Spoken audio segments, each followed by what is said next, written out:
तर एकीकडे बैठका सुरू आहे, मात्र दुसरीकडे मातोश्रीच्या अंगणात महाविकास आघाडीचा उमेदवार कोण असणार याबाबत उलटसुलट चर्चा रंगलाय। कारण वांद्रे पूर्व मतदारसंघावरून महाविकास आघाडीमध्ये बिघाडी होण्याची शक्यता आहे। वांद्रे पूर्व काँग्रेसची हक्काची जागा आहे असं वक्तव्य काँग्रेसचे नेते भाई जगताप यांनी केलं।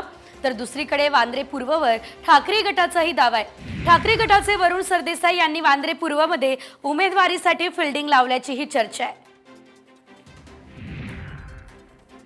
बांद्रा ईस्ट ही आमची परंपरागत जागा आहे।